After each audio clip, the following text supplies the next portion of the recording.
Bonjour à tous et bienvenue sur ma chaîne d'analyse technique. Aujourd'hui, on va analyser le Bitcoin, l'Ethereum et faire un tour sur les news du jour. Bon, ça part dans tous les sens. Je pense que la miniature est parfaite.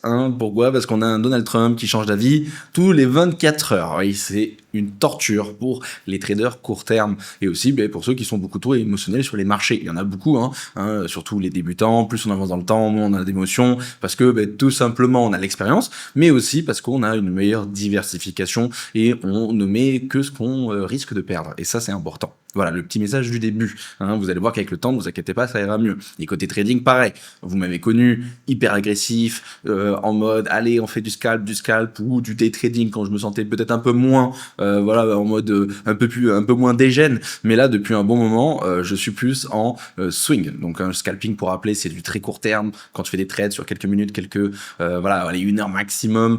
Du day trading, c'est quand ça va dépasser, par exemple, 1 heure, 2 heures, 3 heures, mais tu vas faire ça, en fait, sur la journée, sur une session US, par exemple. Et le swing, c'est quand ça va durer plusieurs jours, tout simplement. Donc, pareil, depuis le début de l'année, aucun trade de passé. Je m'y suis remis il y a que très peu de temps. Voilà, il faut savoir s'adapter. Et pareil, après, niveau money management, niveau tout ce qui va être aussi risk-reward, c'est très important, les gars. Et ça, il y en a beaucoup qui l'oublient beaucoup trop. Du trade management, c'est très important aussi. Comme vous l'avez vu, cette année, aucun trade. J'ai repris les 10 que j'ai lancés, vous vous rappelez, boum, ils ont sauté. Mais par contre, je ne les ai pas laissés aller jusqu'au stop loss, donc j'ai très peu perdu par rapport au maximum que je pouvais perdre. Et ensuite, quand j'ai ressenti un autre moment, je suis rentré et j'ai fait des trades exceptionnels. Je peux en perdre maintenant 40 sans repasser en négatif sur l'année. Donc voilà, tout est histoire de risk-reward. J'ai relancé des trades, vous avez vu dans la dernière vidéo, il y a Tao qui a complètement explosé, je me suis mis trop bien. Et là, entre-temps, mes trades, ils ont fait comme ça. Pourquoi? Parce que tout simplement, la guerre est compliqué à comprendre, vraiment très compliqué à comprendre. Donc je vais essayer de vous résumer ça. On a la semaine dernière, toutes les planètes qui étaient en train de se réaligner. En plus, on a donc Trump qui nous lâche comme quoi il a envie plutôt d'aller dans la désescalade, d'essayer de trouver un accord. On est content, tout se passe bien.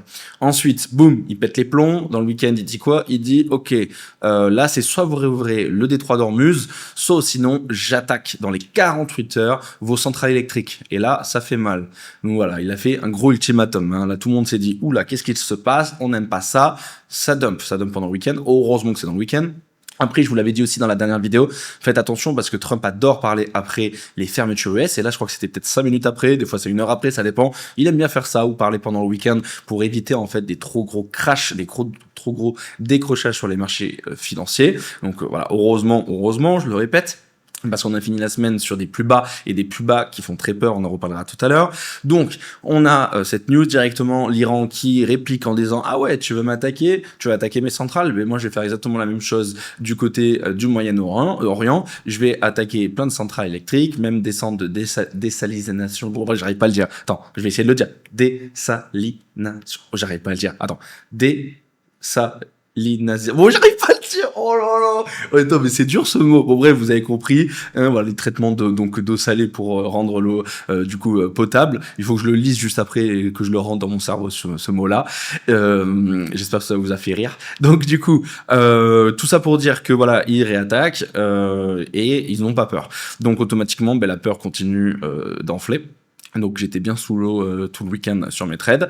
Ensuite, l'ouverture en fait qui n'était pas si horrible que ça. Donc l'ouverture futures, donc à la fois l'ouverture futures sur Bitcoin, le CMI, qui avait un beau gap CME au-dessus de notre tête. Donc ça c'était bien. Je vous en parler, vous dire qu'il y avait une opportunité de trade. Bon, c'est trop tard, il a été comblé, on en parlera après.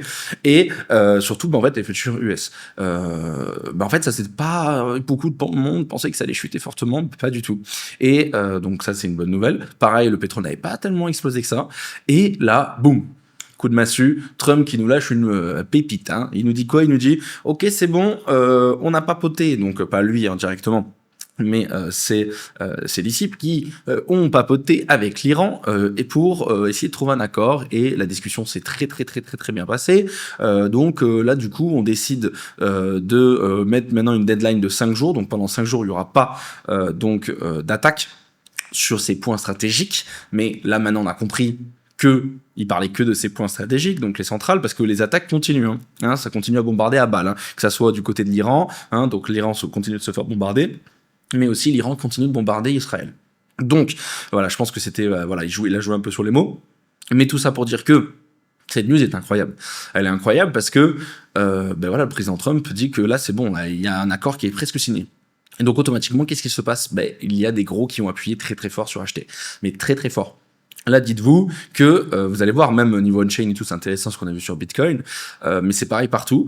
À chaque fois, en fait, qu'il y a eu des good news ou des bad news, bon, là, on va rester par exemple sur les good news, donc les bonnes nouvelles, on a eu de l'achat. On a eu de l'achat à la fois en spot, à la fois sur les futures, et on a eu des belles bougies. Mais là, la bougie d'hier a été vraiment beaucoup plus violente, et surtout le volume. Le volume a été violent. Donc ça veut dire que pour la première fois depuis un bon moment, c'est pas juste les retail qui se remettent à rentrer en fonction des news, mais il y a aussi des gros fonds qui ont dû appuyer très très fort sur acheter, d'accord? Et ça, c'est un point très positif qu'on n'a pas vu depuis longtemps. La seule problématique, c'est que, en fait, ces mêmes personnes peuvent aussi vendre très rapidement aussi. Bon, qu'est-ce qui se passe en même temps? Donc, on a les futures.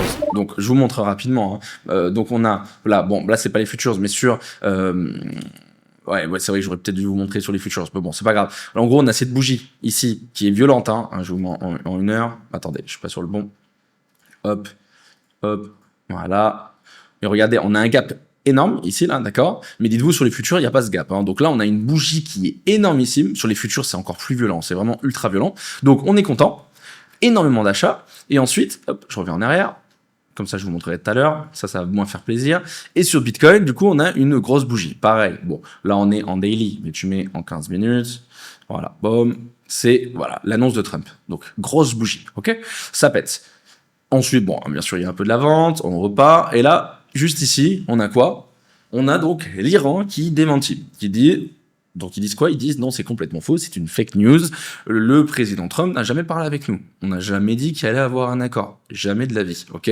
Donc là, on commence à un peu paniquer. On a un peu de vente, et tout le monde se dit, oula, est-ce qu'il a encore menti ou pas? Parce que Trump, c'est sa spécialité. Un jour, il dit un truc, un autre jour, il dit un autre truc. C'est pour ça que dans la MIA, un côté, on a mis donc un drapeau blanc pour dire c'est la paix, de l'autre côté, un bazooka. Voilà, c'est spécial Trump. Mais je trouve que la réaction n'a pas été si mauvaise que ça, vraiment. Donc, qu'est-ce qui s'est passé? On a eu de la vente. Mais regardez par rapport à tout l'achat. Il n'y a pas eu énormément de ventes.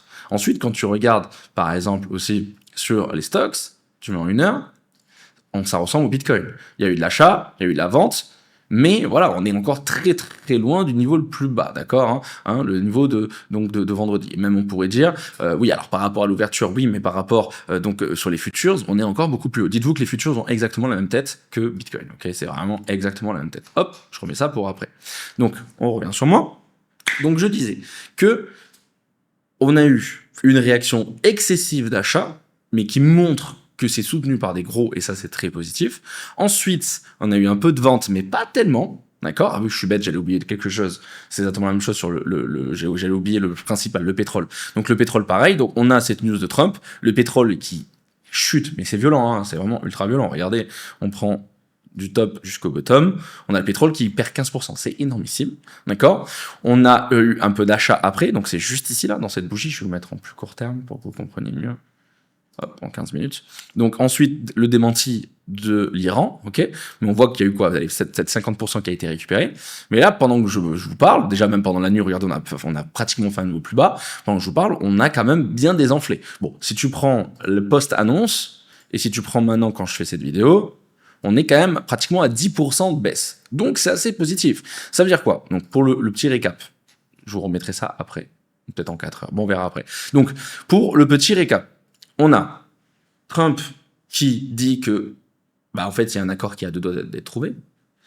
L'Iran qui dit, on leur a jamais parlé.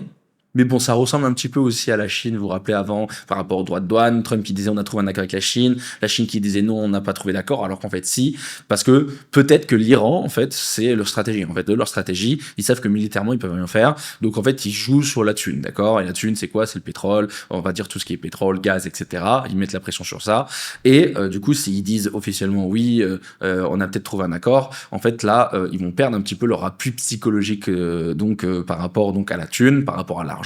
Et de l'autre côté, en fait, ça va leur faire perdre un petit peu de pouvoir, on va dire un petit peu d'appui sur ce qu'ils veulent vraiment par rapport à cet accord. C'est ce que je pense. Je suis pas le seul, il y a pas mal d'analystes qui le pensent aussi. Mais derrière, parce qu'on a eu aussi d'autres confirmations pendant la nuit, Et ce matin, comme quoi, apparemment, il y a vraiment eu ces discussions. Donc, bien évidemment, c'est pas Trump qui a parlé en direct, mais ça serait donc le président du Pakistan et des envoyés spéciaux donc de Trump qui ont parlé du coup avec les hauts dirigeants iraniens, d'accord. Et le président du Pakistan a dit que apparemment, ben oui, ça s'est bien passé et donc ça s'est bien passé factuellement, mais ça s'est bien passé aussi niveau mood. Hein, ça s'est passé, voilà, un peu mieux que ce que l'Iran est en train de dire.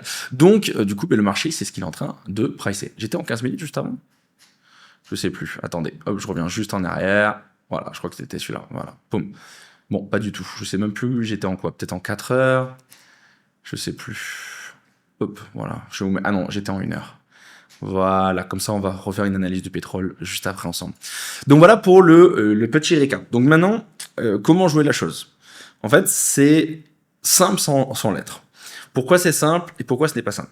Pour moi, c'est simple parce que, comme vous le savez, j'ai encore 9 trades ouverts. Donc pas 10 parce que Tao, j'ai déjà fermé. J'ai 9 trades ouverts qui se comportent très bien. À part Hype qui s'est bien fait défoncer, en fait, le reste, je suis soit à BE, soit en positif. Alors, ça se passe très très bien sur mes trades. Ça peut aller mieux, mais ça se passe bien. On est sur un support sur Bitcoin.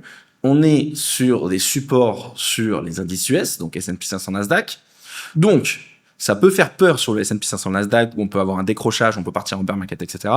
Mais comme je l'expliquais ce matin sur Twitter, comment être récompensé sur les marchés financiers? C'est assez simple. Il faut acheter la peur. Donc en ce moment, il y a énormément de peur. On est sur des supports qui peuvent décrocher et créer un gros crack. On a de la peur, on peut le voir aussi sur les futures, où la majorité des gens short. On a un niveau qui est incroyable, c'est un support, c'est pas une résistance. Donc en fait, c'est les niveaux où il faut acheter. Alors c'est risqué, bien évidemment, parce que ça peut décrocher très vite. Il suffit d'une bombe qui tombe encore au mauvais endroit, ça peut décrocher. Ou le président Trump, pareil, qui continue à changer d'avis toutes les secondes, et là qui nous lâche un tweet en disant que, en fin de compte, bon, cet accord, il s'en fout, et vas-y, c'est reparti comme en 40, que pour qu'en fait, tu te fasses défoncer. Je peux le comprendre. Donc, si c'est du spot, dans tous les cas, si tu voulais racheter, c'est pas grave. Tu remets à 10-20% du bag que t'as de côté, t'attends un petit peu, si ça recrache, t'es content. Si tu vois que la guerre est finie, bon, t'achèteras un peu plus haut, mais c'est pas grave, ça te fait un bon average. Mais en trading, c'est un peu compliqué. Mais du moment où, en fait, t'as un bon risk management, comme j'expliquais au début de la vidéo, et que tu mets des stop loss, en fait, ça ne l'est pas tellement. Regarde, en fait, c'est assez simple. Je te montre BTC, mais ça va être exactement la même sur tous. Regardez, hop. Sur BTC, j'étais en quoi? J'étais en daily. Donc, là, sur BTC, ok. Là, mon niveau d'achat, il est à peu près ici, d'accord. Mon niveau d'achat, il est à peu près là, ok. Hop, je suis un peu en positif.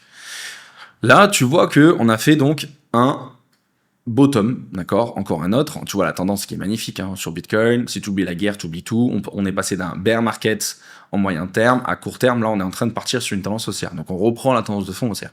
On fait des bas de plus en plus haut, de plus en plus haut, et on fait des hauts de plus en plus haut. Ok. Là, ce que tu dois faire, en fait, c'est prendre l'opportunité. On est au-dessus des 70, ok. C'est un niveau très important. Et en plus, tu vas voir qu'après, tout ce qui se passe jusqu'au 80, c'est que du free run. Vous allez voir, ça peut partir to the moon plus vite que vous ne le pensez. Donc, ici, c'est un niveau d'achat qui est très important, qui est très intéressant. Donc, ce que tu fais pour pas trop te risquer, c'est que si t'as peur, bon, tu veux pas rentrer, tu veux attendre le bon moment, qu'il y ait un accord, qu'on valide que Trump il a pas dit de bêtises, etc. Tu peux. Mais le problème, c'est que tu as vu la bougie d'hier, on peut avoir la même, mais en 3 fois plus grande. Hein. On peut faire 70, je vais vous le montrer tout à l'heure sur les order book, 70 ou 80 en quelques minutes. Hein. Ça peut aller très vite. Hein. Si t'es en train de faire dodo, t'es en train de faire caca, ça va être trop tard pour toi. Donc, là, moi, ce que je ferais à votre place, ça serait, tu rentres pas dedans, et juste, en fait, mais tu fais un trade normal. Je sais qu'il y en a beaucoup qui vont dire, malade, mais c'est logique ce que tu dis, mais il y en a beaucoup qui le font pas. Hein. Tu mets un stop loss, ok, tu mets un stop loss, 67, en dessous des 67, même, là, on parle des 67 400, tu peux mettre un peu plus bas, 67, ou même tu peux mettre 65. Ici, il y a un bon niveau pour essayer de ne pas se faire stopper sur le premier niveau, donc en dessous des 65 000 $ par exemple. Tu mets un stop loss, et tu mets un TP après où tu veux, ok. Donc, si ça pump fortement, t'es dedans, t'es content. S'il y a une mauvaise news, c'est pas grave, tu sortiras de ton trade et tu perdras un R, ok. Tu perdras 1% de ton capital. Et après, t'en feras d'autres des trades. C'est pas très grave. Mais au moins, t'es sûr de ne pas louper la prochaine opportunité. Moi, en tout cas, c'est le plan que j'ai. Et après, vous faites comme vous voulez, vous êtes grand. Après, je sais qu'il y en a qui veulent shorter, etc. Bon, ça, c'est encore un autre débat. Mais pour moi, shorter là, Bon, si t'as de la chance et que t'as les news, il y en a beaucoup, je les vois sur Twitter. Ah, mais c'est génial, j'ai fait un super short. Ouais, mais bon, à chaque fois que les mecs ils short, c'est parce que ils ont eu souvent un peu de la chatte, hein, et ils vous disent pas tout. Mais ils disent pas surtout quand ils short et qu'ils long, mais ils l'annoncent pas. Là, les gars, trader les news comme ça, je le déconseille. En fait, c'est trop volatile. Et comme je l'ai dit en fait ce matin sur Twitter, à notre niveau, on peut pas le faire. Là, en plus, ça tourne en ce moment sur Twitter, des mecs qui ouvrent des trades à plusieurs centaines de millions ou des milliards quelques minutes avant les annonces. Bon, voilà, c'est des insiders. Voilà, on le sait, c'est pas, voilà, c'est pas nouveau, hein, ça a toujours existé. Bon, eux, ils peuvent se le permettre. Nous, trader sur les news, c'est pas possible. En fait, il y a des algorithmes qui sont faits maintenant avec en plus avec l'IA, bonne chance. En fait, ça clique à l'instant T. T'as une news qui sort, déjà avant que toi tu la vois, t'inquiète pas que les algorithmes ils vont le voir avant toi. Donc par exemple, un tweet c'est relié par exemple au compte de la Maison Blanche ou de Donald Trump ou de qui tu veux, et tu vois il y a le mot accord ou un mot un assemblement de mots, on a trouvé un accord ou fin de la guerre ou quoi que ce soit, et l'algorithme il va le voir avant toi, et en plus de ça il va passer les trades avant toi. Et en plus, si c'est des algorithmes de gros de grosses mains, d'accord, ben ça va péter, t'auras même pas le temps de rentrer. Donc trader les news, je le déconseille, ok. Là c'est trop volatile et surtout en fait on comprend rien parce qu'on est personne en fait. On sait pas ce qui se passe en dessous, d'accord. On ne sait pas ce qui se passe en dessous. Ça se trouve qu'à la fin, Trump il va nous sortir un truc, voilà, bon le plan détaillé était ça et on l'a suivi, c'était ça et en fait tout était programmé. Voilà, il y a une manipulation qui est énorme et en fait on n'a pas les compétences pour c'est pas que les compétences, on n'a pas les contacts pour avoir ces news. Donc vraiment moi je vous déconseille par exemple de shorter là. Parce que, encore là, ok, on a tendance baissière trend is your friend. Bon, moi, j'ai préféré ne même plus trader du tout. Mais ici, là, désolé, c'est un bottom. On fait des bas de plus en plus haut et des hauts de plus en plus haut. On est sur une tendance haussière. Par contre, si le prix vient chercher sous les 65, ok. Là, ça veut dire que ça serait, en fait, exactement la même chose qu'on a fait ici. D'accord? On vient faire des W, dans des W, dans des W. On repart faire un nouveau plus bas. Boum. Et là, à ce moment-là, ça décroche. Et là, ok, t'as un bon trade à faire. Mais là, tu fais la même chose. On fait des W dans des W, boum, on vient chercher les lows, et après, ok, ça décroche. Mais là, rentrer en short maintenant, je pense pas. Ne rien faire, je pense que c'est une mauvaise idée, parce qu'il faut profiter de la volatilité, et voilà, il faut porter ses coronets un petit peu. Et par contre, juste mettez des stop loss, quoi. Hein, vous choisissez votre niveau, après, vous faites comme vous voulez. Bon, voilà, gros, voilà, c'est encore une grande intro. J'ai l'impression que plus ça avance, plus mes vidéos sont longues, je commence à être fatigué de moi-même. Donc, pour revenir, on a le pétrole. Donc le pétrole qui est toujours haut, ok. On a le Brent qui passe par moment donc sous les 100 $, donc ça c'est très bien, mais qui reste quand même au-dessus des 100 $. Pourquoi? Parce qu'on a toujours cette indécision de est-ce que Trump dit vrai ou pas, est-ce qu'il va avoir un accord ou pas, est-ce que le détroit d'Ormuz va être libéré ou pas. Ça reste haut. Après, on a le WTI donc qui est lié donc aux US, qui est plus bas. D'accord, il est au 90, on est content. Mais moi, comme je vous l'ai déjà dit, surtout je crois que c'est dans la dernière vidéo, faut suivre plutôt le Brent. Comme ça, au moins, t'es sûr d'essayer d'avoir les news en avance. Pareil, je le répète, ceux qui n'ont pas regardé les dernières vidéos, si tu veux avoir les news avant tout le monde, regarde même pas Twitter, regarde le Brent. Hein. C'est là où on voit vraiment ce qui se passe. Donc, là, moi, ce que je vois, c'est que on est sur un top, d'accord, un beau top, un beau M qui s'est formé. Ok, on vient retester ici donc la neckline du M, d'accord. Donc pour moi, là, on est vraiment sur une pattern bearish, d'accord. Donc ici. Bon, alors là, si on fait un nouveau play, il y a même plus de débat. Mais là, moi, ce que je vois, c'est que la confiance revient un peu. Donc, ça me fait plaisir. Par contre, si on a le Brent qui repart, d'accord, à la hausse, qui repasse les 115, par exemple, bon, là, j'aurais un autre discours. Je pense que j'aurais déjà fermé peut-être mes trades, ok. Mais là, pour le moment, ça me plaît ce qui se passe. Et si on fait un nouveau plus bas, au pire, si t'as peur, t'attends qu'on repasse en dessous des 100 ou même des 95. Hein. Et là, à ce moment-là, tu passes tes trades, d'accord. Bon, voilà pour le Brent. Ensuite, le Dixie. Ça me plaît. Le Dixie, il n'arrive pas à passer sur sa résistance des 100, les gars. Et ça, c'est très important. Moi, quand je vois le Dixie qui galère comme ça, bon, après, il y a les taux, etc., les rendements. Bon, le truc, c'est que les vidéos sont trop longues. Si je commence à parler en plus, rajouter les obligations, on est mort. Mais ce que je veux dire par là, c'est que moi, quand je vois le Dixie, je vois pas une panique, d'accord. Il y en a une, bien sûr, hein, il y en a une, mais là, c'est en train de se calmer, ok. Donc, comme quand tu regardes le Dixie, t'as l'impression qu'on est plus proche de la fin que le début. En tout cas, je l'espère. Donc, pareil. Je vais pas shorter, je vais pas non plus ne pas prendre de risques. Je rentre dedans, ok. Ensuite, quand tu regardes le gold et le silver, c'est juste incroyable ce qui s'est passé. On est passé en bear market sur les deux. Regardez le gold, on est passé. Regardez, attends, mais je vous remontre hein, le pourcentage. C'est quand même assez fou. Hein. on a fait une chute, là, surtout là, dans la dernière vidéo, on était bas, c'était incroyable, mais là, la chute qu'on a fait, donc c'était hier, c'est incroyable. Donc on a fait moins 26,79%. Donc techniquement, que ça soit price action ou même niveau, donc pourcentage, on est passé officiellement en bear market. Et c'est exactement la même chose sur le silver. Le silver lui avait déjà pris de l'avance, hein, regardez juste ici, hein, 47% quand même, c'est une dinguerie. Là, il a fait un 50%, quoi, moins 50%, et en dessous de son point bear. Donc les deux sont repartis en bear market. Donc là, les risk-off, que ça soit le Dixie ou le gold et le silver, on voit quoi? On voit que ils sont pas aimés, d'accord? C'est les mal aimés en ce moment. C'était le contraire juste avant. Donc ça veut dire que quand les risk-off ont cette tête, moi ça me dérange pas d'aller sur les risk-on. Oui, ça fait peur, ce que je vais vous montrer juste après, mais on l'a pas encore fait, c'est pas encore validé, ok. Bon, peut-être que grâce à Trump, hein, parce qu'hier il nous a fait le tweet au meilleur moment possible, pardon, mais ce n'est pas encore fait. Donc quand je vois ça, ça me plaît. Pareil, petite dédicace à ceux qui voulaient attendre pour acheter du gold. Bon, voilà, c'est peut-être intéressant, ça commence à être intéressant. Ensuite, on continue maintenant avec ce qui fait peur. Bon, à chaque fois je vous montre en court terme, hein, je vous montre du coup donc ici et juste ici. Là, je vous montre en plus long terme. Bon, déjà premièrement, on est sur une pattern ultra bullish. Hein. Regardez, on est sur un giga-run, ok, un giga-run qui commence à se calmer, d'accord, comme tu peux le voir sur le S&P 500, le Nasdaq. Mais est-ce qu'on est sur une tendance baissière, un retournement de tendance, pardon. Donc on passe d'un marché haussier à baissier. C'est pas encore validé. Alors oui, tu vas me dire oui, ici on a clôturé, etc. Mais c'est une chasse au stop, ça compte pas. Mais moi là, ce que je vois surtout, c'est que c'est comme ici, hein, vous vous rappelez, on vient faire un nouvel ATH, on vient chercher les liquidités, on repart pour en refaire. Ensuite, Nasdaq pareil, on vient chercher les liquidités ici, et après on repart. On n'a pas réussi à faire un ATH, on est un peu en retard, mais tu as vu la pattern. En gros, on est plus sur peut-être un début de très long range que un bear market.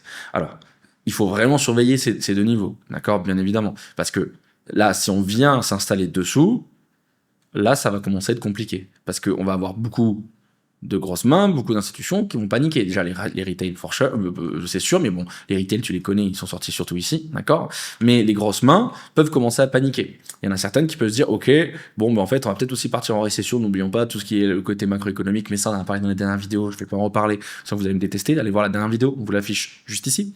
Et du coup, voilà, ça peut vite décrocher. Mais pour le moment, ce n'est pas le cas. Pour le moment, on est toujours au-dessus du point bear, d'accord, que ça soit sur les S&P 500 ou le Nasdaq. On est juste venu chercher, voilà, parfaitement les liquidations dessous.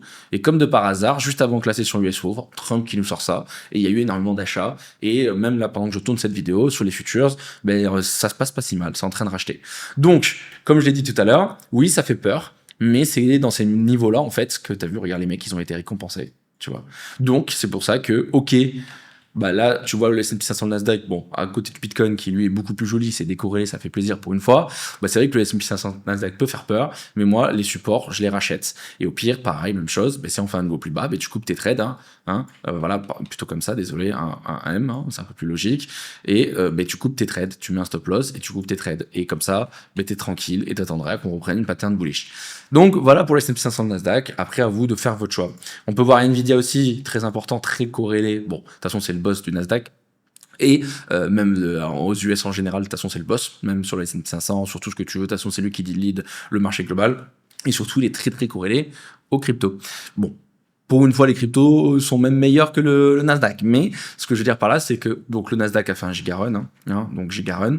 On a du coup donc maintenant un range, tout simplement. Donc j'ai mis le point bear sous le plus bas, comme j'ai fait pour le S&P 500 Nasdaq, mais le support est un peu plus haut, comme tu peux le voir ici. D'accord?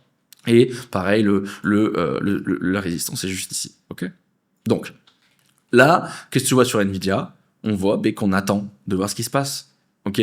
On n'est pas encore sur un retournement de tendance. Un retournement de tendance, ça sera en dessous des 164 $. Mais pour l'instant, c'est pas le cas.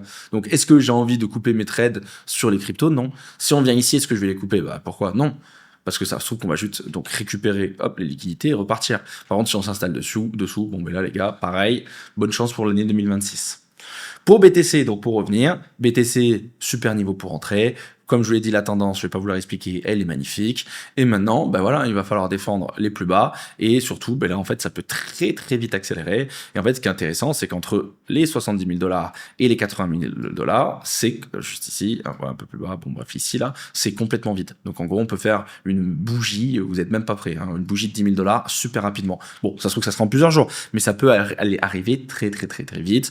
Donc, vous allez voir qu'il y a une petite résistance sur les 80, qui n'est pas non plus exceptionnelle, mais de toute façon, c'est un niveau qu'on avait déjà vu ensemble, hein, à plusieurs reprises. Ensuite, target closing CME, les 85 000, et ensuite les 100 000 $, etc., etc., etc. Hop, j'enlève. Ensuite, bon, le gap CME de ce week-end, bon, ben, il a été comblé super rapidement. Je vais vous en parler, qu'il y avait une opportunité de trade. Bon, ben, comme je vous l'ai dit, hein, les news, ça va trop vite, les gars. Donc, ben voilà. Donc ça, on peut l'enlever. Donc, le gap CME de week-end, ça dégage. Ensuite, on va sur Ethereum. Ethereum, pareil, on est sur un magnifique support, d'accord. On a un beau W qui s'est formé, pareil, je suis en longue dessus. Est-ce que je vais le couper alors qu'on est sur un support? Non. Mais si on vient chercher un plus bas, donc ça veut dire on s'installe plus bas, comme tout le reste, je couperai, je dégagerai de ce trade. Sur Solana, exactement la même chose. On a un beau W sur un magnifique support. Est-ce que tu as envie de short ici? Je peux le comprendre. Est-ce que tu n'as pas envie, tu as peur d'avoir long? Je peux le comprendre. Mais avec l'expérience, je préfère largement longue les supports. De toute façon, regardez, les dernières fois qu'on était sur ces niveaux, je regardais juste ce qui s'est passé juste après. Hein. Donc, je préfère longue, et pareil, si ça décroche, je sortirai et j'attendrai le bon moment. Sur les alts en général, on est toujours un peu bloqué parce qu'on n'arrive pas à passer, donc on n'arrive pas à faire un W en repassant les 450 milliards de dollars. Donc, c'est pour ça que je reste que sur les gros assets, et pour l'instant, les autres altcoins, je ne les touche pas. Ensuite, là, niveau open interest. Et bien regardez, sur BTC, pour l'instant, ça bouge pas beaucoup. Ethereum, ça bouge pas beaucoup. Solana, ça bouge pas beaucoup. Et vous allez voir qu'il y a un truc qui est super intéressant par rapport aux open interest. Alors, j'ai observé quelque chose ce matin, j'en ai parlé sur Twitter, qui est vraiment génial. D'accord? Vraiment génial.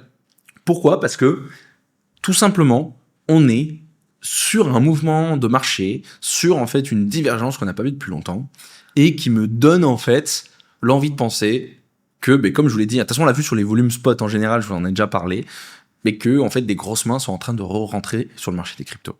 Et donc comment j'ai vu ça? Alors j'avais fait un tweet avec des petits dessins, peut-être que ça va être un peu plus sympa parce que comme ça va m'éviter de refaire les dessins. Voilà, celui-ci. En gros, c'est assez simple. Donc tu vois une des patterns qui sont assez récurrentes. Donc ça pareil, je vous en ai beaucoup parlé. Quand t'as l'open interest qui monte, souvent en spot ça achète aussi. Les deux sont assez suivis. Et pareil, je vous l'avais montré sur les open intérêts, généralement, quand l'un monte, l'autre monte. Pareil, je vous le remontrerai dans les prochaines vidéos si besoin. Donc, voilà, pattern logique, il y a un peu de FOMO sur le spot, sur le futur, sur les deux. Je suis pas en train de parler des shorts ou des longs ou quoi que ce soit là. Ça, c'est encore un autre truc, on en parlera après. Donc, vous l'avez vu là sur le bottom, on a fait plein de fois en petit, on va dire un petit mouvement. Mais sur les trois mouvements, regardez, on a open interest, donc on a l'OBV qui pète, open interest futur qui pète, prix qui pète, open interest qui pète, OBV qui pète, prix qui pète, open interest qui pète, OBV qui pète, prix qui pète, OBV qui pète, open interest qui pète, le prix qui pète. Ensuite, ici on a eu même ici on a eu donc deux divergences très importantes. Donc regardez ici on a l'open interest qui pète, mais l'OBV qui descend, et pendant ce temps il se passe quoi? On a le prix qui chute. Et là, très important, c'était le crack, vous vous rappelez. On a l'open interest qui explose fortement, l'OBV qui chute fortement, donc divergence. En gros, les mecs, ils trade à balle, beaucoup de longues dedans, bien évidemment. Hein. Et pendant ce temps-là, en fait, en spot, ça panique, ça vend, et en fait, ça fait en fait un déséquilibre qui fait que, à un moment donné, bam, cascade de liquidation, tout le monde se fait défoncer, et le prix va beaucoup plus fort à la baisse. Ok? Donc divergence. Et là, il s'est passé une divergence, mais inverse. D'accord? Qu'est-ce qui s'est passé depuis l'annonce de Trump? On a donc l'open interest qui chute, alors que l'OBV monte, et le prix monte. Donc, c'est le total opposé. Et donc, qu'est-ce qui s'est passé? C'est assez simple à comprendre. On a, du coup, l'OBV qui monte. Donc, ça veut dire qu'il y a de l'achat hyper soutenu, c'est hyper sain, etc. On est content. L'open interest qui chute. Donc, ça veut dire que il y a eu plus de fermeture de position, donc des traders, que ça soit short ou long, encore une fois, on s'en fout, que d'ouverture. Donc le but, c'est de savoir est-ce que les mecs se sont dérisqués, ils sont sortis, ou est-ce qu'il s'est passé quelque chose d'autre. Bon, voyons voir ce qui se passe. Bon, ça a été liquidé. Hein. Bon, là, on a 579, mais ce matin, quand j'ai fait le tweet, on était à plus de 600 millions de dollars de liquidation. Donc, en short et long, les deux se sont fait complètement exploser. Donc, en gros, ça veut dire qu'il y a eu moins de 600 millions de dollars, donc d'ouverture de position. Parce que sinon, s'il y avait eu le même montant, ben, l'open interest lui ne monte pas. D'accord. Bon, là, je prends que sur Binance. Là, tout à l'heure, c'est tous les exchanges, etc. Mais vu que Binance est le plus gros, ça permet de comprendre un petit peu le global, ok. Et donc, il y a eu peu, en fait, d'ouverture de position, très très peu, vraiment peu, hein, moins de 600 millions, mais beaucoup moins que 600 millions, du coup, vu la tête de l'open interest.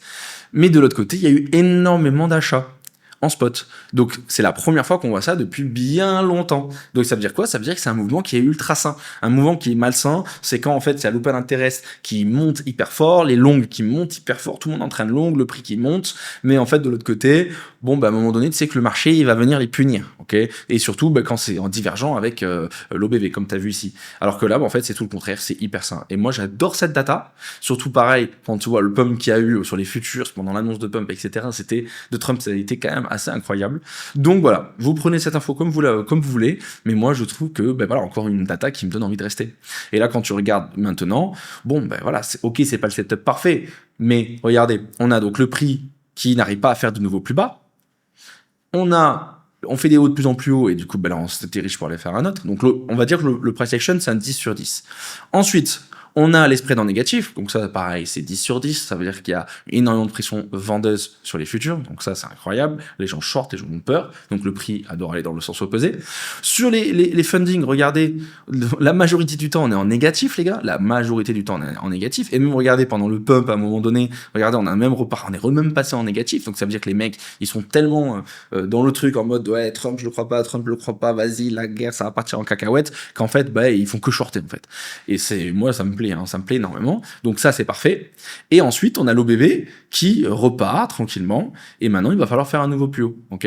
Donc c'est pas un 10 sur 10, d'accord. Mais on voit quand même que ça repart. Et là maintenant ce qu'on aimerait bien quand même, c'est soit un OBV qui explose d'un coup fortement comme on l'a fait hier, et l'open interest galère un petit peu, ou alors l'open interest qui monte fort, mais avec les funding qui descendent et les spreads qui descendent, parce que ça veut dire que c'est rempli de shorter.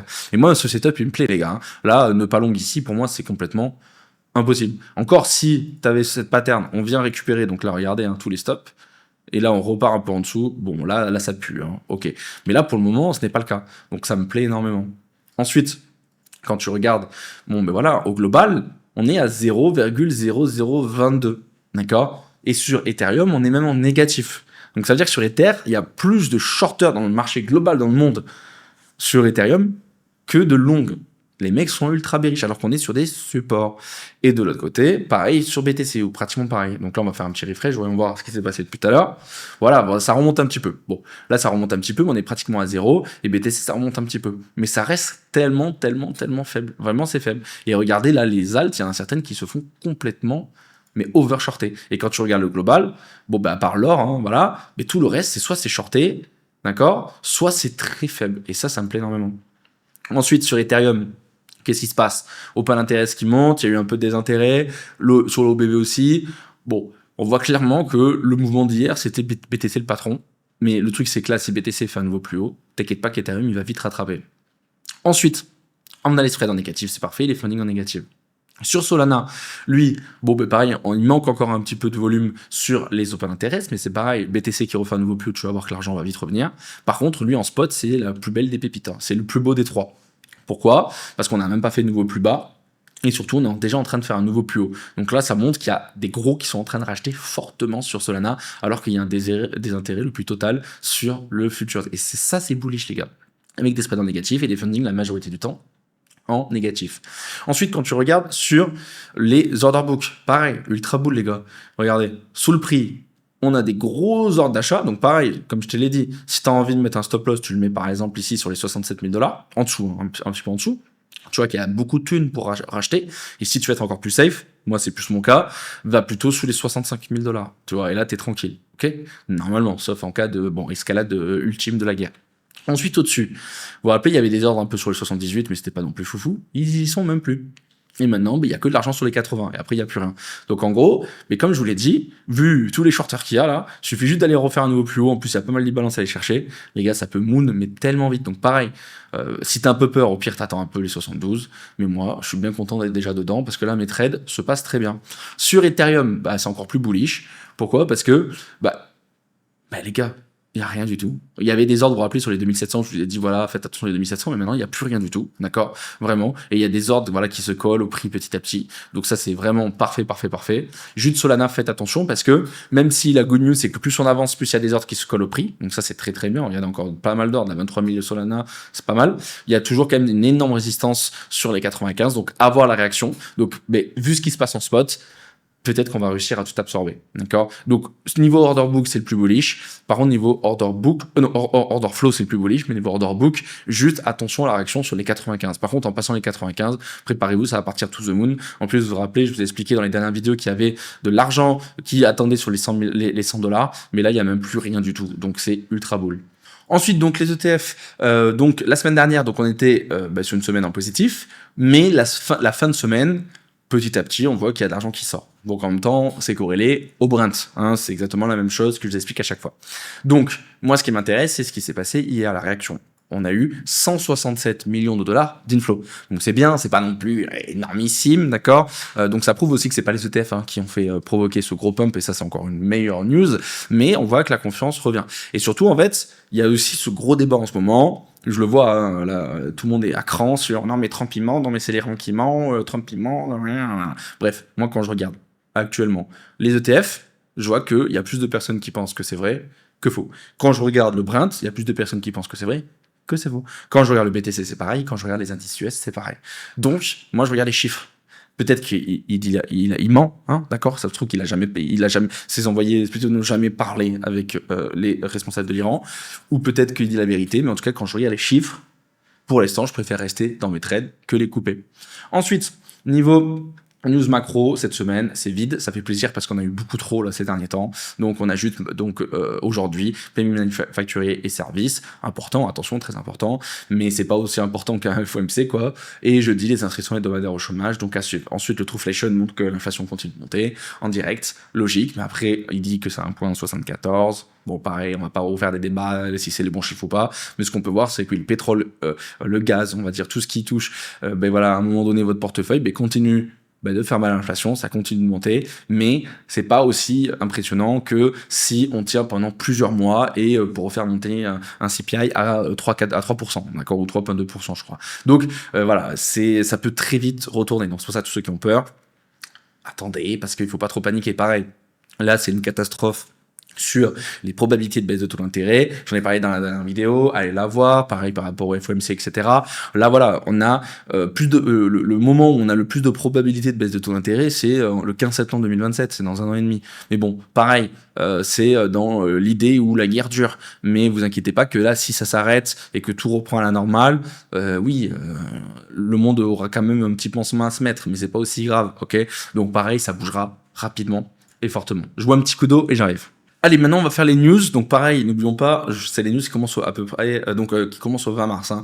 Le résumé que je vous ai fait tout à l'heure, vous avez compris. Donc voilà, ne vous inquiétez pas si vous voyez des hyper mauvaises news ou hyper good news. Voilà, on fait petit à petit. Mais la finalité, vous savez où on en est actuellement, ok ?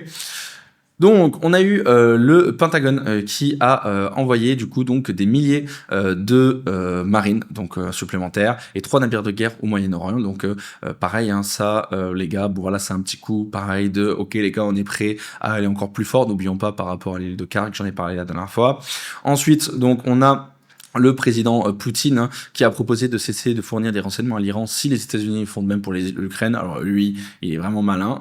Surtout, j'en ai parlé dans la dernière vidéo par rapport donc au pétrole. Pareil, voilà, Poutine qui ne soutient pas non plus l'Iran, il a envoyé des medikits, il envoie quelques infos. Bon, mais c'est pareil, là on a eu des nouvelles avec la Chine. La Chine ne soutient pas l'Iran, d'accord ? Eux, ce qu'ils veulent, c'est que les détroits se réouvre, hein, et ça fait un gros coup pour l'Iran. Ok, pareil, ce matin on a des nouvelles encore où apparemment le Middle East ils ont envie de se mettre contre l'Iran, d'accord, ils se font bombarder parce qu'ils sont potes avec les États-Unis, ils commencent à en avoir marre, hein. Apparemment là là ils sont en train de chauffer en disant bon ben en fait nous aussi on va passer à l'attaque en fait, là on commence à en avoir un petit peu marre, donc voilà, ça va pas dans le sens de l'Iran non plus, ok. Ensuite on a du coup donc l'Agence internationale de l'énergie qui a émis un avertissement déclarant que la guerre en Iran constitue la plus grande menace. Bon bref, je vais pas tout vous relire, mais en gros voilà, il faut vite que ça se dépêche aussi dans sa pub. Ensuite, on a du coup donc l'Iran donc les responsables iraniens qui seraient devenus réticents à discuter de la réouverture du détroit d'Ormuz car ils se concentrent sur leur survie face aux attaques américo-israéliennes. Donc ça c'est la pure stratégie. En gros, ils ont fait ce communiqué en disant bon ben en fait nous on peut pas réouvrir le détroit d'Ormuz, on n'a pas le temps parce qu'il faut qu'on se cache, il y a trop de bombes, donc on peut pas réfléchir à ça. En mode c'est arrêter de nous attaquer et on va y réfléchir. Malin de leur part. Ensuite, on a l'administration de Trump qui a procédé à des préparatifs détaillés en vue de déploiement de forces terrestres américaines en Iran.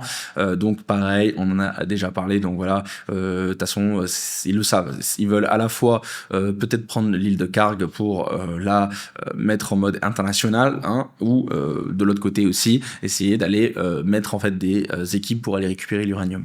Et ça, si ça arrive, par contre. Ça va faire mal, hein. Ça va faire très mal. En fait, soit ils sont très efficaces et c'est bien, soit s'ils sont pas efficaces, attention au support. Ensuite, voilà, le S&P 500 qui fait mal en fin de semaine. On a le président Trump qui commence à dire, bah ça aussi, ça a fait mal. Du coup, il y a tout qui a chuté. C'est pour ça qu'on a fait un niveau plus bas, hein, sur les indices.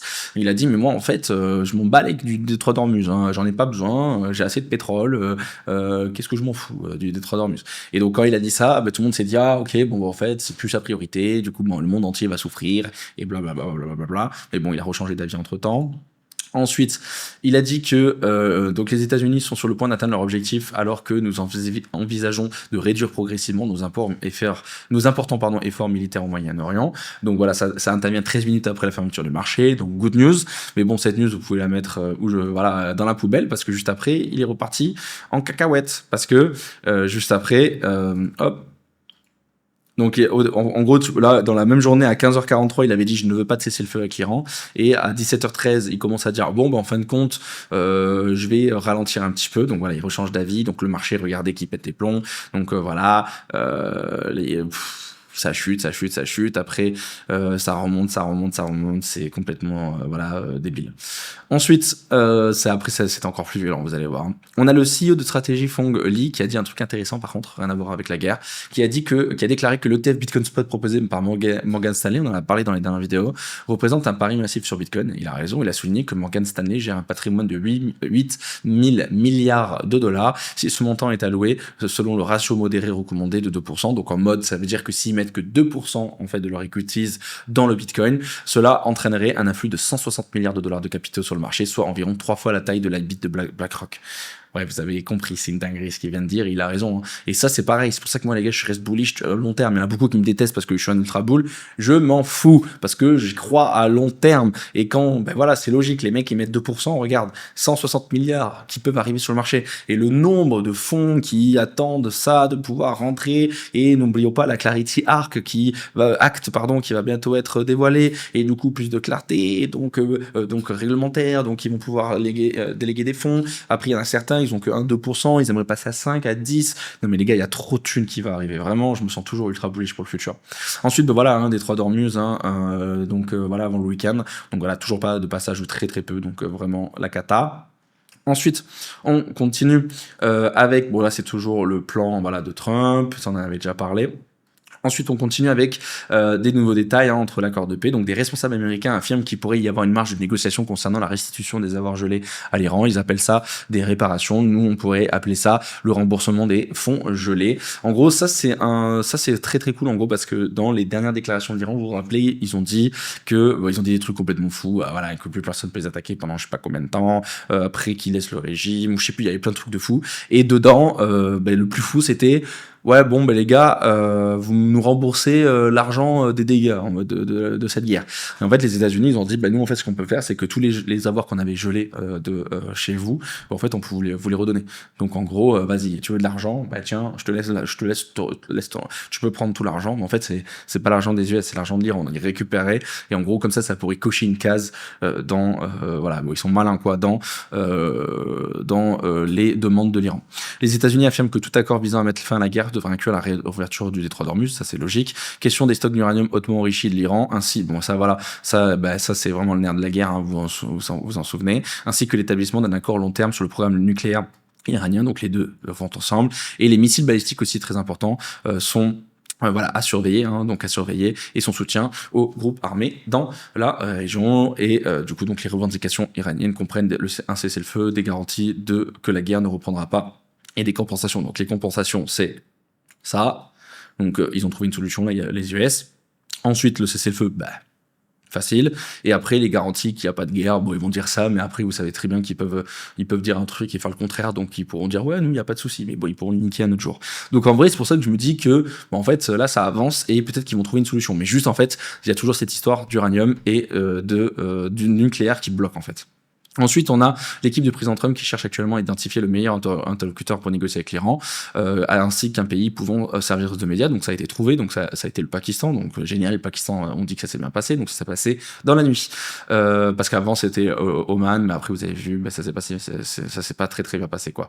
Donc là c'est là où ça a pété les plombs, ça a parti en cacahuète. C'est parti en cacahuète. Le président Trump affirme que les États-Unis anéantiront les centrales électriques iraniennes si l'Iran n'ouvre pas le détroit d'Ormuz. Donc il a mis un gros coup de pression en mode allez bouge-toi les fesses. Du coup, alors là, les gars, gros dump de partout. Heureusement que c'était hors session US, hein, ça aurait été une catastrophe. Ensuite, bon, juste au passage, le mec Saylor qui a encore acheté des bitcoins, lui, de toute façon, lui, il s'en balèque de ce qui se passe, il rachète. En plus, il y a une news de fou que je vais vous montrer juste après, c'est une dinguerie.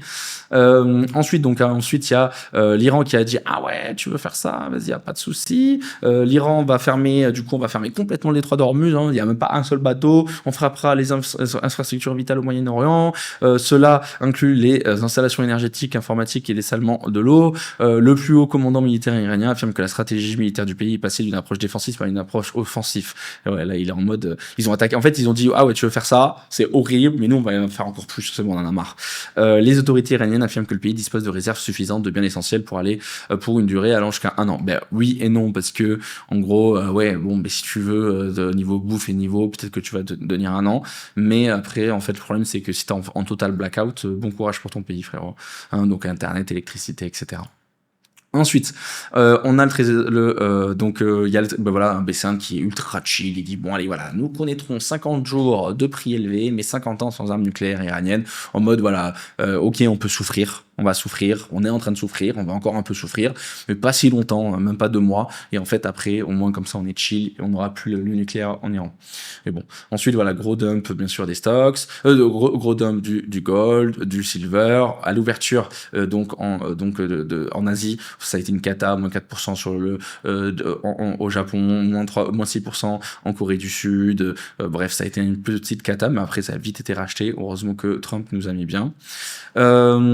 Ensuite, du coup, donc, nouvelle menace de l'Iran ce matin, toute tentative d'attaque des côtes ou des îles iraniennes entraînera le minage de toute la voie d'accès dans le Golfe, donc on parle même plus que du détroit d'Ormuz, mais tous les accès, avec différents types de mines marines, y compris des mines flottantes pour être larguées, bon voilà, là ça pue, voilà, ils continuent.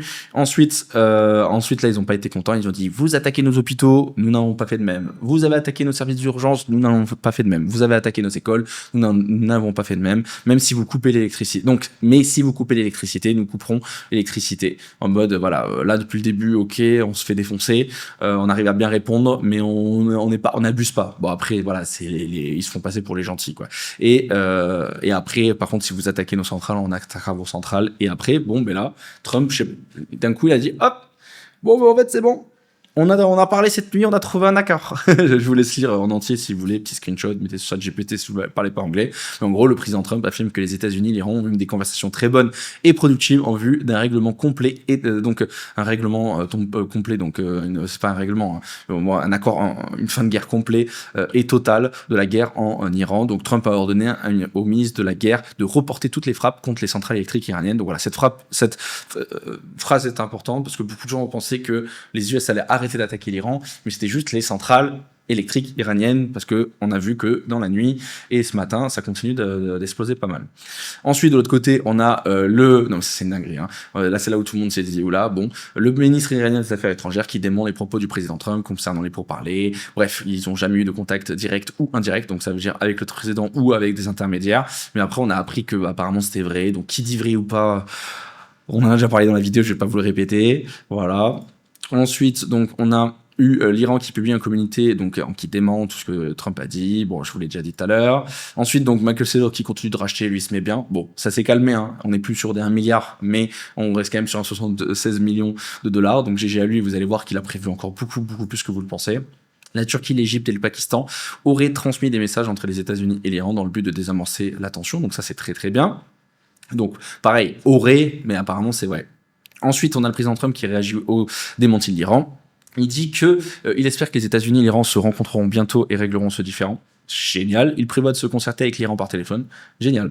L'Iran souhaite conclure un accord. Nous aussi. Génial. Les États-Unis se sont entretenus avec les dirigeants, avec le dirigeant le plus respecté d'Iran. Génial. Nous ne voulons voir aucune arme nucléaire en Iran. Et là, bon, c'est le dernier point que voilà. Et on ne sait pas comment ça va se passer par contre. Je sais pas comment ça va se finir quand même. Ensuite, on continue. Ah, qui m'appelle? On verra après. Donc je disais, le président Trump affirme que ses envoyés Steve Witkoff et Jared Kushner se sont entretenus avec un haut responsable iranien et que des termes de potentiel d'un accord ont été évoqués. Le président Trump s'exprime sur les conditions potentielles d'un accord. L'Iran s'est engagé à ne pas poursuivre la fabrication d'armes nucléaires ni à enrichir l'uranium et à remettre ses stocks existants. Donc voilà, c'est le point le plus important. Si c'est vrai, c'est une dinguerie. C'est fini les gars. Là, on repart en Blue Run. Mais bon, on va voir. Hein, je pense pas, mais bon, on va voir. L'Iran a accepté d'adopter une approche discrète concernant les missiles. Donc, bon, ça c'est un peu flou, mais bon, les deux sont contents. Donc en vrai, moi ça me va. L'Iran a également accepté des rivales de détroit d'Ormuz, bon en même temps ça y a pas le choix. S'ils vont jusqu'au bout, cela mettra fin au conflit. S'ils veulent conclure un accord, nous aussi. Si cela se produit, ce sera un excellent début pour l'Iran afin de se reconstruire. Donc bon, ben à voir. Hein, mais en tout cas, tout ce que j'entends ici, bah c'est juste du parfait. Là ils ont pas parlé par rapport au dédommagement, mais bon l'argent gelé etc, mais bon voilà ça sera facile, mais voilà tout se joue ici et on verra bien, tout se joue ici, hein. Ils parlent même plus, il y a même plus d'histoire de changement de régime ou quoi que ce soit. Bon ça c'est la news what the fuck, mais what the fuck, bon bah en fait en fait il a trouvé encore une solution pour vendre des actions MicroStrategy, des shares MicroStrategy. Non mais les gars c'est une dinguerie parce que on parle quand même de 42 milliards de dollars, donc attendez-vous à encore des achats monstrueux de Michael Saylor. Lui, il a dit, je veux 1 million de bitcoin, il va les avoir. Hein. Donc ça, news de fou. Hein. Ça, normalement, hors guerre, ça pump sa mère, les gars. On parle de 42 millions de dollars. Donc c'est une dinguerie. Et je crois même 2 milliards en plus, mais je sais plus avec quelles conditions, il y avait un autre truc, mais je me rappelle plus. Bref, dinguerie. Ensuite, on a du coup donc le Pakistan qui se positionne comme médiateur principal entre les États-Unis et l'Iran dans le cadre des pourparlers de paix. Donc le Pakistan utilise ses liens avec l'Iran et ses relations chaleureuses avec le président Trump. Le Pakistan a proposé Islamabad comme lieu de pourparlers dans les prochains jours, impliquant des hauts responsables de l'administration Trump et de l'Iran. Le chef d'état-major de l'armée pakistanaise Asim Munir s'est entretenu avec Trump dimanche. Le premier ministre pakistanais s'est entretenu lundi avec le président Donc voilà, dans les deux, en gros, c'est ce que je vous ai expliqué. Donc, Trump a dit on n'a pas poté, ça va dans le bon sens. L'Iran a dit c'est pas vrai, mais tout le monde dit qu'il y a eu des pourparlers. Donc on verra qui a dit vrai ou pas. Les conversations entre les dirigeants pakistanais et iraniens auraient eu lieu à peu près au même moment où le président a publié ce matin un message concernant le potentiel accord. Donc en gros, là ce qui se dit, c'est que là c'est pas que les US, il y a plein de pays aussi, dont le Pakistan, qui disent qu'ils ils ont parlé d'accord. Et personne n'a dit que c'est assez limite de parler d'accord. Et apparemment, par rapport aux heures, ça correspond au moment où Trump a fait ce tweet. En mode, voilà, il a dû avoir un coup de téléphone. Ok, ils sont chauds pour ça. Et lui, il a fait un tweet en mode, bon, allez, c'est bon, on a peut-être trouvé un accord. Est-ce qu'il a menti ou pas? Le temps nous le dira, j'espère pas. Ensuite, on a la Turquie qui a entamé des discussions avec des responsables iraniens, donc encore la Turquie, et l'envoyé du président Trump, donc Steve Witkoff, afin d'obtenir une brève trêve pour les négociations d'un accord de paix. Voilà, ça en fait des pays, hein. Il y a eu quoi, 5-6 pays depuis tout à l'heure. Donc est-ce que les 5-6 pays plus les US mentent? Et après, je pense que niveau news, c'est bon, on a fait le tour. Bon voilà, encore un court métrage. En même temps, voilà, c'est compliqué, hein. Il y a beaucoup de choses à dire, mais bon, voilà, je pense que si ça il y en a encore pas mal qui regardent les vidéos, moins qu'avant, c'est sûr. sûr, ça devient de plus en plus compliqué, moins attractif pour beaucoup. En tout cas, bravo à ceux qui continuent à regarder. J'espère que vous apprenez pas mal et que vous aimez bien mon travail. Et si vous aimez bien ça, n'oubliez pas de vous abonner, mettre un pouce bleu, un commentaire. Voilà, ça me fait toujours vraiment beaucoup plaisir. Merci pour ça. Bonne journée à tous et à la prochaine. Ciao.